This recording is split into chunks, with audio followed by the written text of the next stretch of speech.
tant que directeur d'un ancien festival de Tanger qui a duré de 2009 à 2013, 5 éditions, Talab Tanger.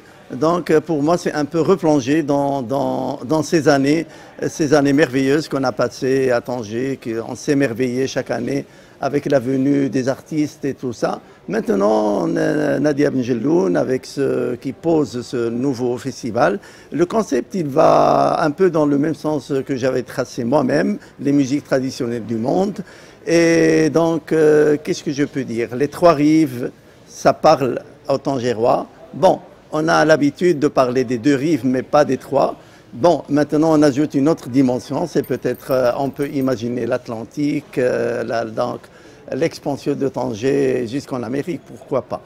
Le Tanger chante le monde. Ça, c'est un très beau slogan et on voudrait que cette première édition soit une réussite pour que ce festival puisse avoir une continuité.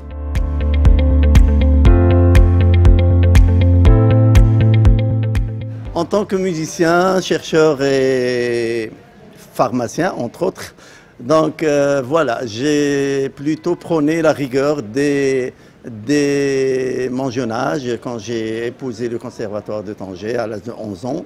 Et peut-être que les maths et tout ça, ça aide pour avoir plutôt un cerveau qui raisonne, qui voit les choses d'une manière différente. Mais les sciences humaines aussi, c'est un monde, la philosophie, les langues et tout ça. On est obligé d'avoir les deux. Et bon, la pharmacie, elle se greffe à tout ça. Et si on va dans le passé, tous les grands savants de la musique étaient philosophes, médecins, astrologues, etc.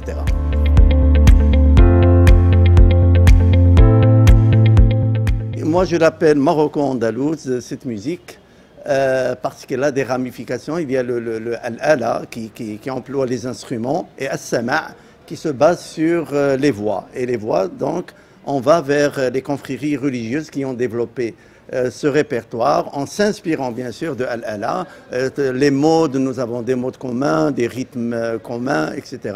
Et donc, c'était un vase où l'eau circulait des deux côtés, c'est-à-dire il y a toujours des choses qui viennent du monde des confréries religieuses et eux, ils s'inspirent de al-ala pour prendre des airs, et donc bien sûr ils changent les paroles parce que les paroles profanes ne sont pas chantées dans les confréries, donc on prend toujours les textes religieux et ces textes ils remontent à très loin.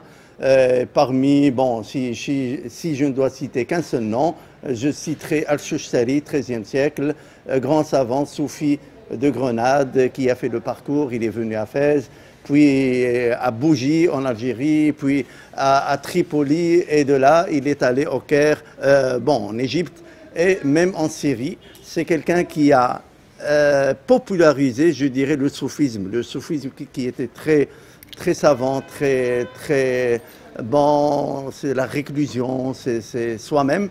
Non, lui, il en a fait vraiment, il circulait dans les souks avec le bendir et en chantant des airs et les disciples le suivaient et il en a fait de sa vie juste une anecdote sur ce grand personnage. À Tripoli, il voulait qu'il soit le mufti, et donc le qadi, le juge de la ville. Et il a écrit un poème, il m'a dit « Laissez-moi tranquille dans mon monde, je ne peux pas épouser cette responsabilité ». Donc on voit que le mysticisme, le soufisme, c'est un monde vraiment à part, c'est un monde très vaste, et puis il s'est inspiré de l'unicité, le concept de l'unicité de Dieu, bien sûr, selon Al-Hallaj, puis Ibn Arabi, puis Ibn Sab'in.